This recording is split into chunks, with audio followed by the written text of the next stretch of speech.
boys and girls, happy Thursday. It's story time, and I've saved until last one of the very favourite stories that I've told our class over the years. It is Mr. Happy, because there are lots and lots of other Mr. Men and Little Misses, but this is always the most popular book that I read.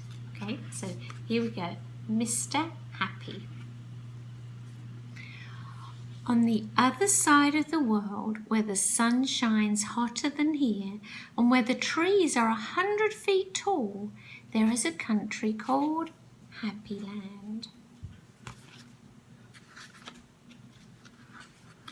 As you might very well expect, everybody who lives in Happy Land is as happy as the day is long. Wherever you go, you see smiling faces all around. It's such a happy place that even the flowers seem to smile in Happy Land. And as well as all the people being happy, all the animals in Happy Land are happy as well.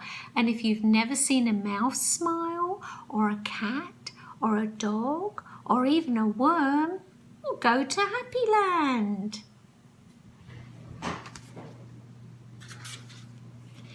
This is a story about someone who lived there who happened to be called Mr. Happy.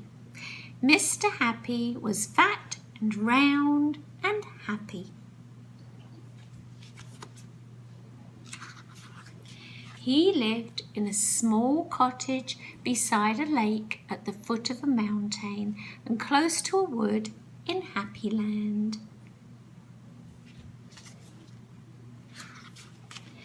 One day, while Mr. Happy was out walking through the tall trees in those woods near his home, he came across something which was really rather extraordinary. There, in the trunk of one of the very tall trees, was a door. Not a very large door, but nevertheless a door. Certainly a door. A small, narrow, yellow door. Definitely a door. I wonder who lives here, thought Mr. Happy to himself, and he turned the handle of that small, narrow, yellow door. The door wasn't locked, and it swung open quite easily.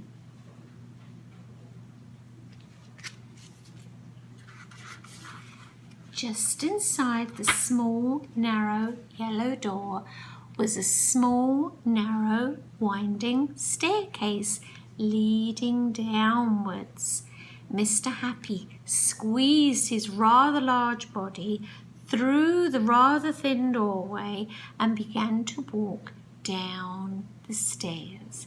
The stairs went round and round and down and down and round and down and down and round.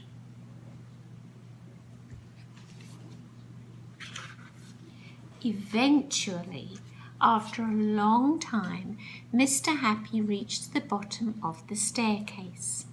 He looked around and saw there in front of him another small, narrow door, but this one was red.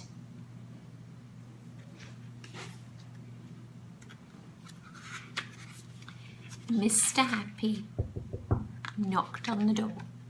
"Who's there?" said a voice, a sad, squeaky sort of voice. "Who's there?" Mr. Happy pushed open the red door slowly, and there, sitting on a stool, was somebody who looked exactly like Mr. Happy, except that he didn't look happy at all. In fact, he looked downright miserable.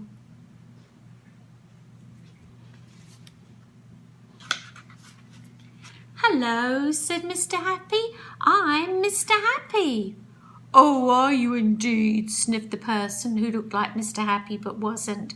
"Well, my name is Mr. Miserable, and I'm the most miserable person in the world." "Well, why are you so miserable?" asked Mr. Happy. "Because I am," replied Mr. Miserable.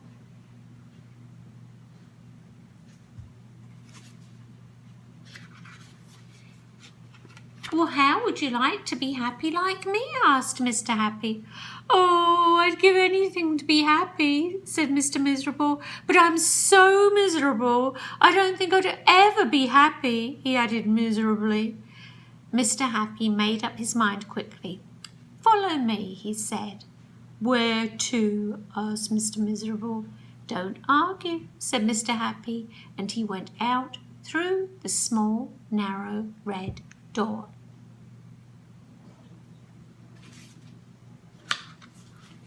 Mr. Miserable hesitated and then followed. Up and up the winding staircase they went, up and round and round and up and round and up until they came out into the wood.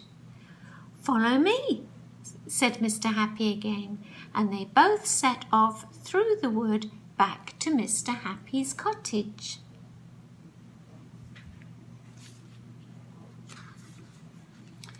Mr. Miserable stayed in Mr. Happy's cottage for quite some time, and during that time the most remarkable thing happened.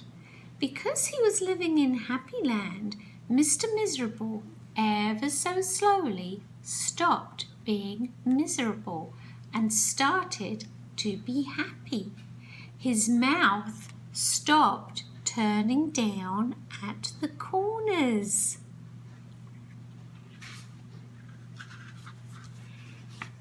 And ever so slowly, it started turning up at the corners. And eventually, Mr. Miserable did something that he'd never done in his whole life. He smiled, and then he chuckled, which turned into a giggle, which became a laugh, a big, booming, hearty, huge, giant, large, enormous laugh. And Mr. Happy was so surprised that he started to laugh as well. And both of them laughed and laughed, and they laughed until their sides hurt and their eyes watered.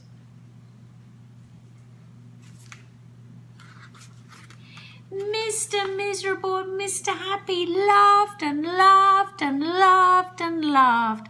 They went outside and still they laughed. And because they were laughing so much, everybody who saw them started laughing as well. Even the birds in the trees started to laugh at the thought of somebody called Mr. Miserable who just couldn't stop laughing.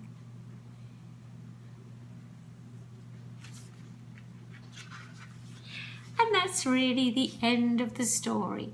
Except to say, if you ever feel as miserable as Mr. Miserable used to, you know exactly what to do, don't you? Just turn your mouth up at the corners. Go on.